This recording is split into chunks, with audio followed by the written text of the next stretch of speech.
사람이 모여 사는 곳은 어디서나 문제와 갈등이 일어납니다. 다양한 사람들이 모이기 때문입니다.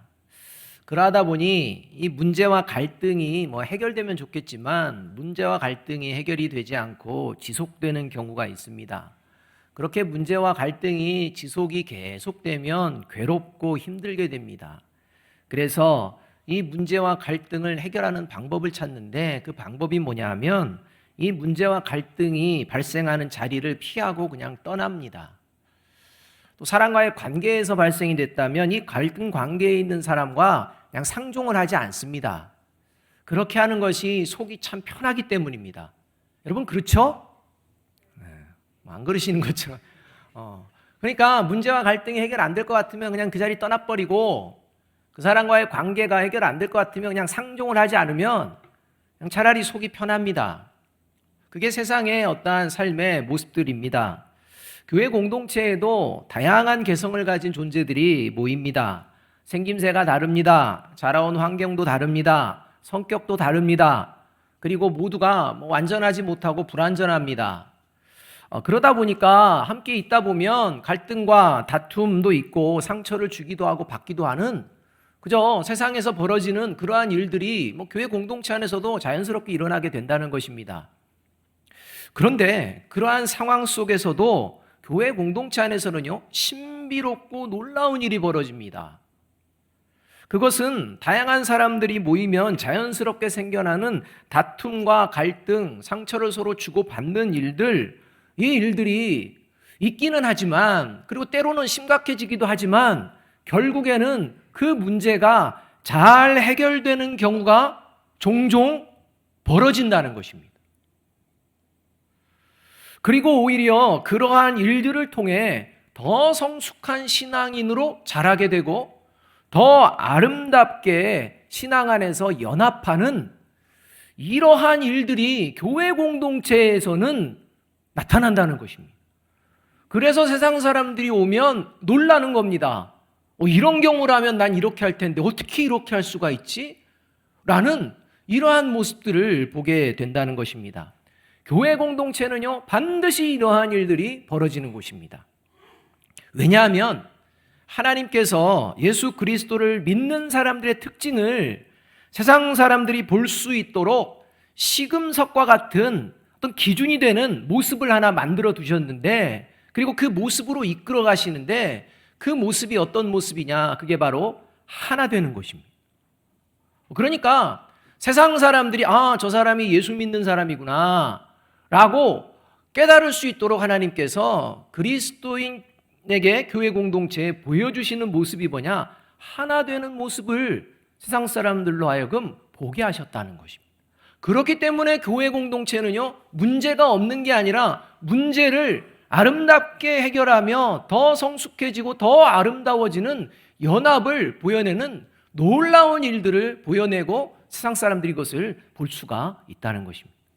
그래서 예수님께서 이 세상을 살아가는 구원받은 그리스도인들의 모습을 두고서 하나님 아버지께 이렇게 기도하셨던 것입니다. 예수님이 기도하신 건 여러분 반드시 이루어집니까? 안 이루어집니까?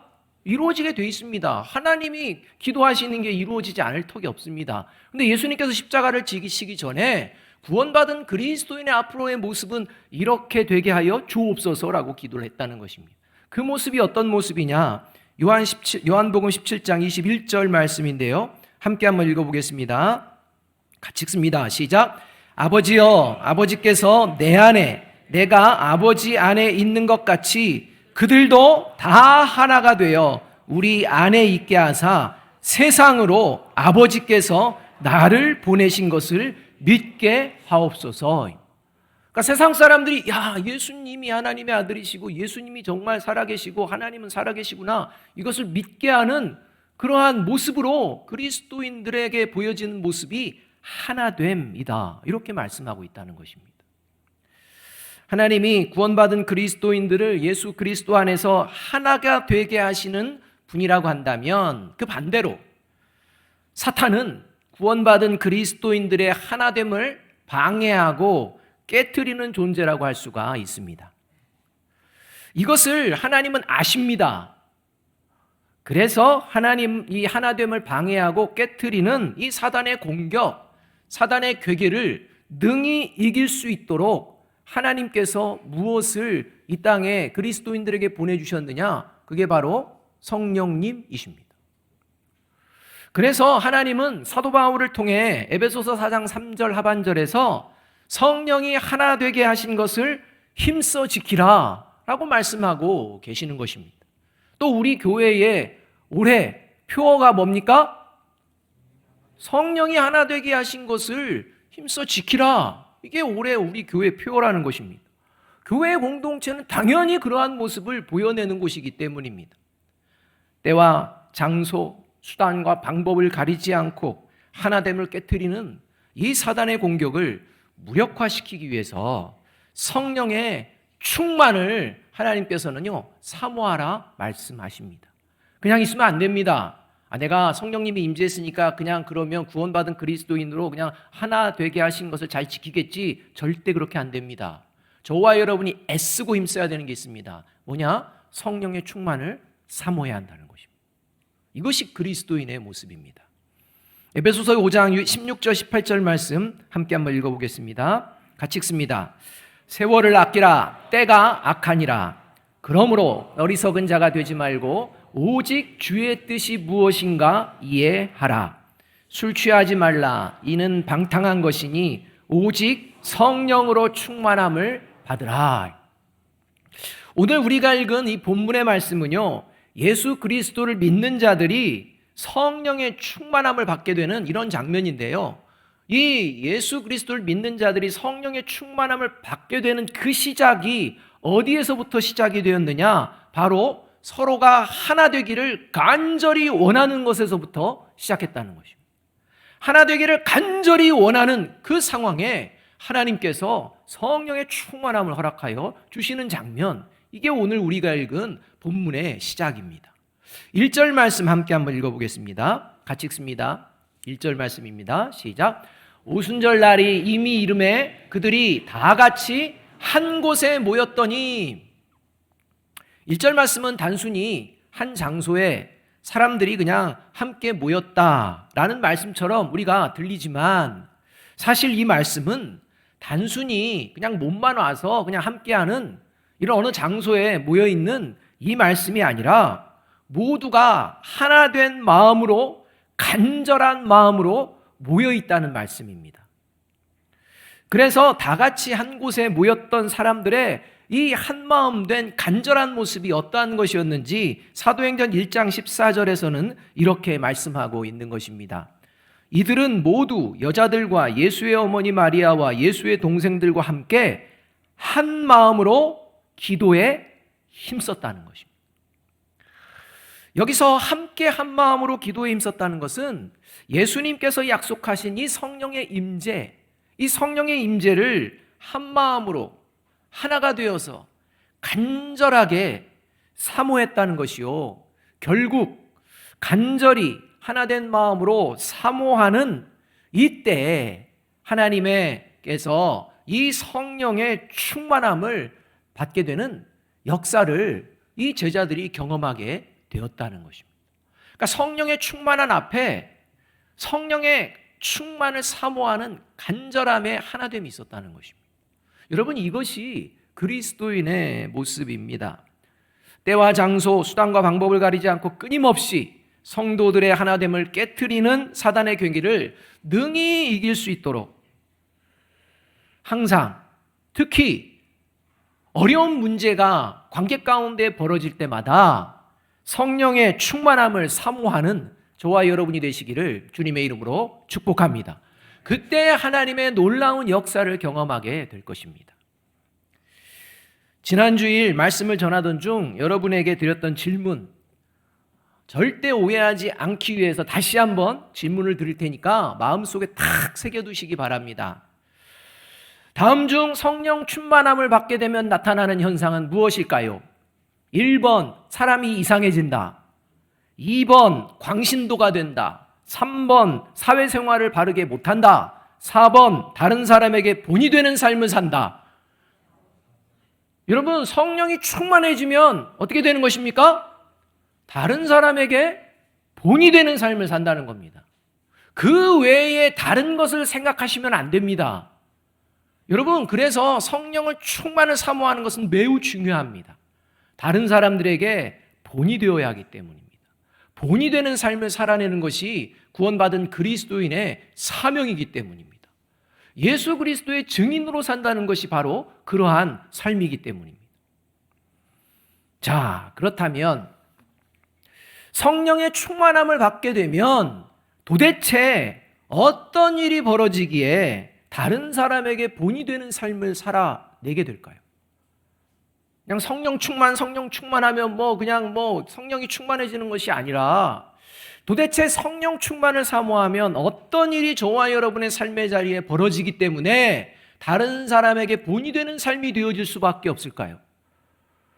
여러분, 저와 여러분이 성령의 충만의 역사, 성령의 임재가 가득해지면 반드시 나타나는 현상이 있습니다.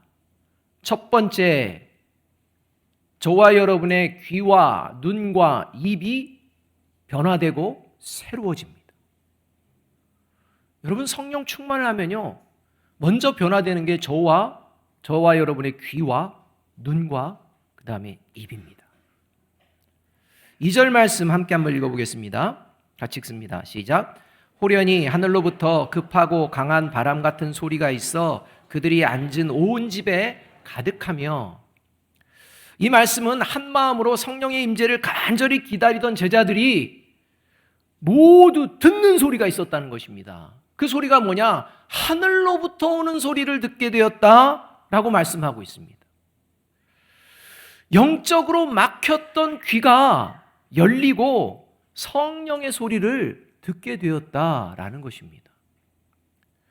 그래서 요한계시록을 보면요, 예수님께서 교회 공동체를 향해 뭐라고 항상 말씀하셨느냐? 귀 있는 자는 성령이 교회들에게 하시는 말씀을 뭐할지어다? 들을지어다 라는 겁니다. 여러분, 그러니까 성령의 임재가 있는 자는요, 나타나는 첫 번째 현상이 막혔던 영적인 귀가 열리게 되는 것입니다. 하나님의 음성을 듣게 된다는 것입니다. 저와 여러분의 귀는 세상과 사람의 소리에 열려 있습니까? 하나님의 음성에 열려 있습니까? 여러분, 돌아보아야 합니다. 또한 3절은 이렇게 말씀합니다. 마치 불의 혀처럼 갈라지는 것들이 그들에게 보여 각 사람 위에 하나씩 임하여 있더니. 이 말씀은요, 한 마음으로 성령의 임재를 간절히 기다리던 제자들이 모두 보게 되는 게 있었다는 것입니다. 생생하게 보게 되는 것이 있었다는 것입니다. 그게 뭐냐? 불의 혀처럼 갈라지는 것들을 보았다는 것입니다. 그리고 불의 혀처럼 갈라졌던 것이 각 사람 위에 임하는 것을 보았다는 것입니다. 여러분, 성령은 보입니까? 안 보입니까? 안 보입니다. 근데 보았다는 겁니다. 생생하게 타오르며 갈라지는 불빛, 이러한 불빛을 보듯이 보았다는 것입니다. 이것은 영적으로 감겨졌던 눈이 열리고 영원한 생명의 빛을 보게 되었다는 것입니다. 이렇게 영원한 생명의 빛을 보며 살아가는 구원받은 그리스도인들의 모습을 에베소서 5장 8절은 이렇게 말씀합니다. 같이 한번 읽어볼까요? 시작. 너희가 전에는 어둠이더니 이제는 주 안에서 빛이라. 빛의 자녀들처럼 행하라. 전에는요, 영적으로 눈이 감겨 있었습니다. 그런데 성령이 임하고 충만하게 임하면 임할수록 영안이 떠지고 영안이 점점 더 밝아지고 그 영원한 생명의 빛의 자녀답게 살아내는 이러한 삶으로 나아가게 되어 있다는 것입니다. 그래서 구원받은 그리스도인은 영적으로 감겨졌던 그 눈을 뜨고서 삶을 살아가게 된다는 것입니다. 저와 여러분의 눈은 무엇을 보기에 힘쓰고 있습니까? 그저 태양빛 아래서 그저 세상을 바라보며 내가 원하는 것들을 위하여 살아가고 있습니까? 아니면 영원한 생명의 빛을 바라보며 그 생명의 빛의 자녀답게 살아내려고 하는 그 모습으로 살아가고 있는지 돌아보아야 합니다. 마지막으로 4절 말씀 이렇게 말씀합니다. 그들이 다 성령의 충만함을 받고 성령이 말하게 하심을 따라 다른 언어들로 말하기를 시작하니라. 이 말씀은요, 한 마음으로 성령의 임재를 간절히 사모하며 기다리던 제자들이 성령이 시키는 대로 말하게 되었다는 장면입니다. 지금 제자들이 말하고 싶은 것을 말하는 게 아닙니다. 하나님이 말하라고 시키는 것을 지금 말하고 있다는 것입니다. 이 말씀은 성령이 임재한, 성령의 충만을 받은 그리스도인들의 특징은 내가 말하고 싶은 것을 말하며 살아가는 것이 아니라 하나님이 기뻐하시는 그러한 말을 하며 그런 언어 생활을 하며 살아가게 되어 있다는 것입니다. 그래서 다른 사람들이 본이 되는 언어 생활을 합니다. 여러분, 사람들은요, 모두 자신의 생각을 말합니다. 그리고 다른 사람이 자신들의 말을 들어주기를 바랍니다. 그래서요, 대화하자고 합니다. 소통하자고 합니다. 내 말 좀 함께 들어봐 달라는 겁니다. 그리고 함께 한번 이야기를 좀 나눠보자는 것입니다. 그런데 문제는 진정한 대화와 진정한 소통보다는 대부분이 어떻게 방향으로 나가느냐? 자기의 말이 관철되기를 바라는 방향으로 나간다는 것입니다.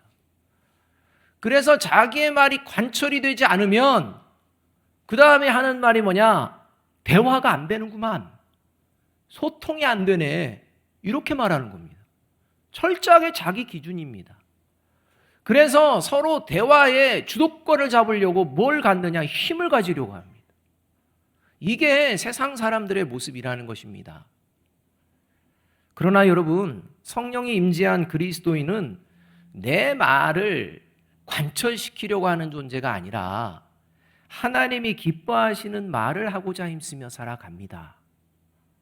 이게 성령이 임재하고 성령의 충만하게 되면 나타나는 아주 대표적인 현상이라는 것입니다.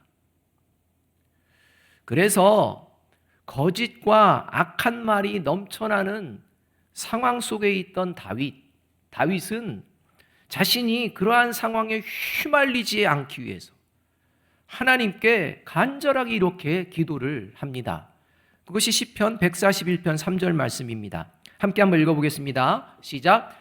여호와여, 내 입에 파수꾼을 세우시고 내 입술의 문을 지키소서입니다.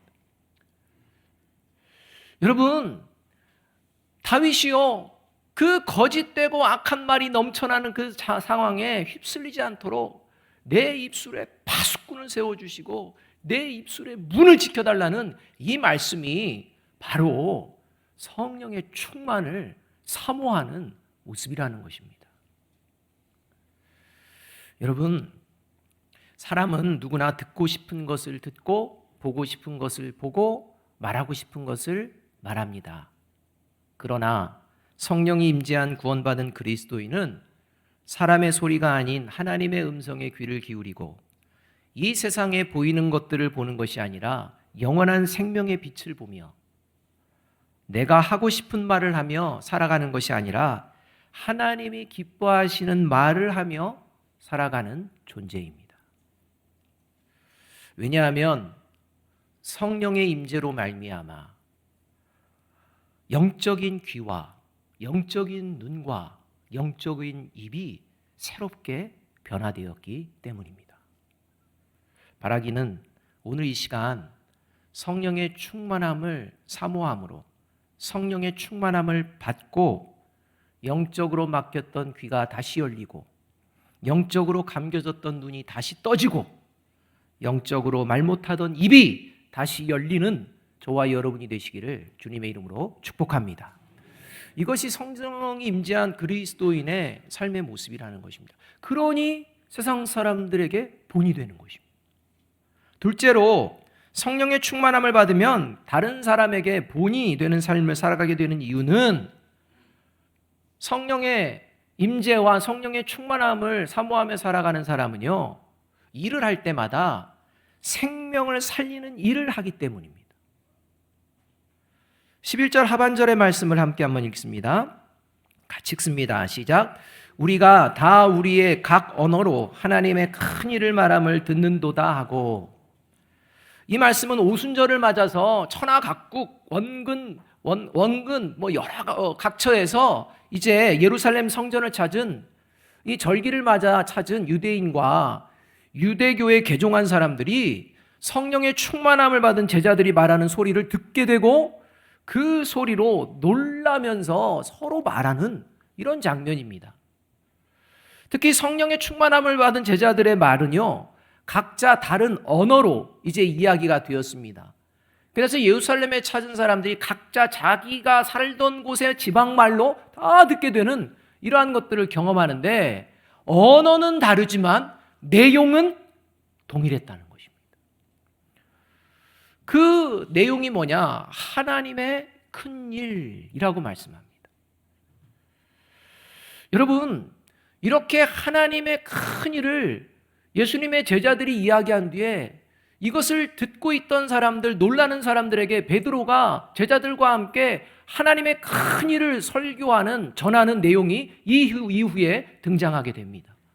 그리고 하나님의 이 큰 일을 말할 때 이 말을 들었던 3,000명이 회개합니다. 그리고 그들의 생명이, 죽었던 생명이 살아나는 놀라운 역사가 일어납니다. 그리고 신약의 교회 공동체가 탄생하는 이런 일이 벌어집니다.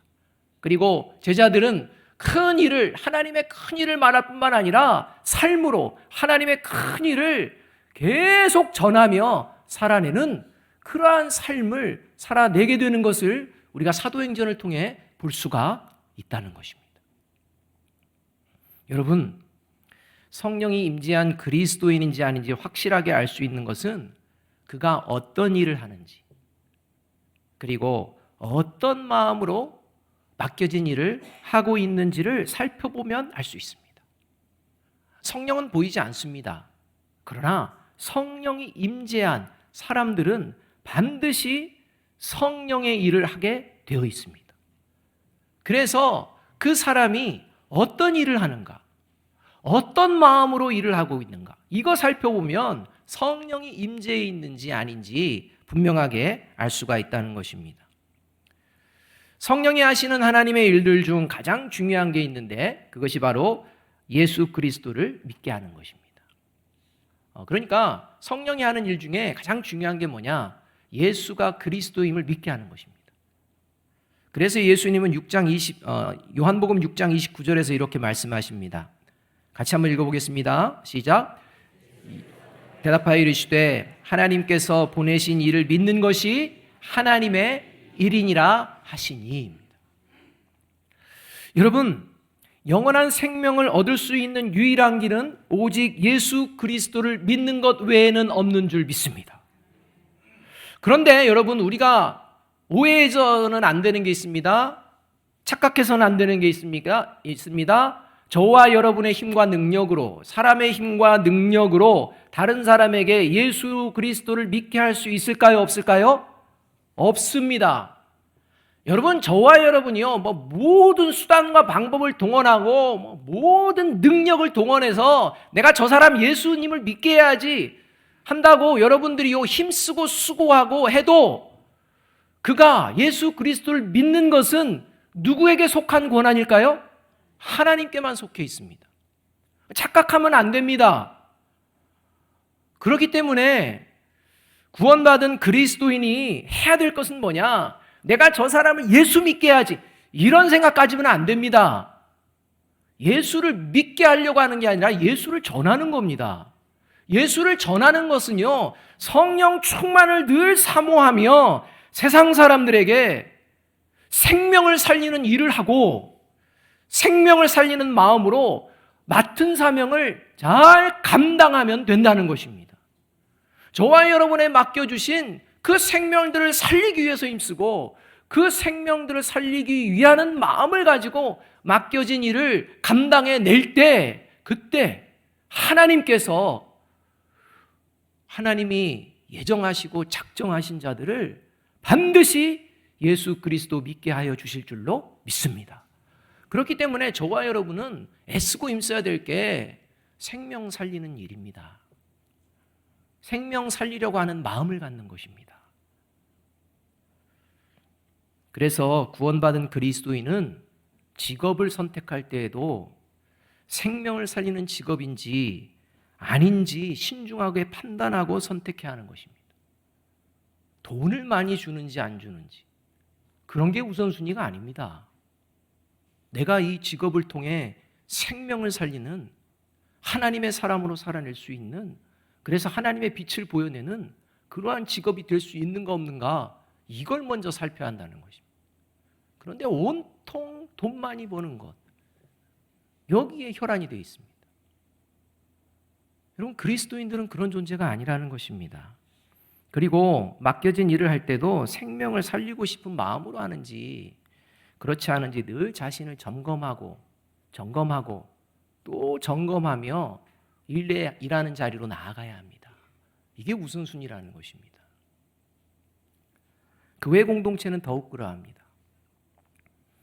교회 공동체 안에서 내가 참여하는 모든 일에서 실제로 내가 생명을 살리는 마음으로 봉사하고 섬기고 있는지 가장 먼저 돌아보아야 합니다. 여러분, 오늘도 우리 찬양대가 아름답게 찬양을 드렸는데, 여러분, 찬양을 잘하는 게 중요합니까? 생명을 살리는 마음으로 하는 게 중요합니까? 어려운가요, 질문이? 여러분, 그런데요, 우리 성도님들은요, 모든 게 생명을 살리는 것보다는 잘하나 못하나 이거 봅니다. 거기서부터 성령의 은혜는 사라지는 것입니다. 저는 우리 찬양대가요, 이곳에 있는 저와 여러분의 생명을 살리기 위하여 곡조 있는 하나님의 은혜를 입술로 찬양하는 줄로 믿습니다. 이 역사가 일어나는 것입니다. 그래서 찬양대 찬양을 통해 구원의 역사가 일어나는 것입니다. 여러분, 그 마음이 생명을 살리는 마음이어야 합니다. 교회 공동체 안에서 일어나는 모든 봉사의 자리가 그러한 것입니다. 그러한 마음이 없다면 차라리 봉사하지 마십시오. 오히려 다른 사람의 생명을 해합니다. 여러분, 도미노 게임 아십니까? 도미노 게임 해보셨습니까? 도미노 게임은요, 끝까지 서로 한 팀이 되어서 어렵고 힘들더라도 함께 협력해서 마지막까지 미션을 좀 수행하는 어떤 단결력이나 집중력이나 뭐 이런 것들을 좀 훈련하는 게임입니다. 제가 주일학교 학생을 지도할 때 수련회 가면 꼭 한 번은 하는 게 이 도미노 게임입니다. 이 도미노 게임을 하면요, 그 사람의 성격이요, 적나라하게 드러납니다. 평소에는 몰랐던 성격들이 여기저기서 막 튀어나옵니다. 특히 세워놓은 막대기가 하나가 탁 떨어져가지고 다다다다다 하면서 다 무너지는 순간, 그곳에 함께 있던 애들 중에 막 욕이 나오고 막 화를 내고 막 난리가 벌어집니다. 더 심하면요, 투각생 같은 경우는 어떤 일도 보았냐면 살짝 다른 팀에 갑니다. 그리고 막대기를 툭 차고 와버립니다. 그러니까 자기 팀이 안 되니까 에라 모르겠다고 차고 오는 겁니다. 그러면 그 팀은 또 막 울고 불고 난리가 납니다. 그런데요, 그 도미노 게임 딱 끝나고 나면 그 아이들이 문제가 있을까요, 없을까요? 없습니다. 그 아이들 끝나고 나면요, 또 같이 찬양하고 얘기하고 히히덕거리고 뭐 웃고 뭐 말씀 듣고 막 그럽니다. 그런데 언젠가 한번 작년 수련회 때 도미노 게임을 했습니다. 제가 그 후로는 장년들 대상으로는 하지 않습니다. 하지 않습니다. 우리 교회에서도 장년 대상으로는 절대 하지 않을 것입니다.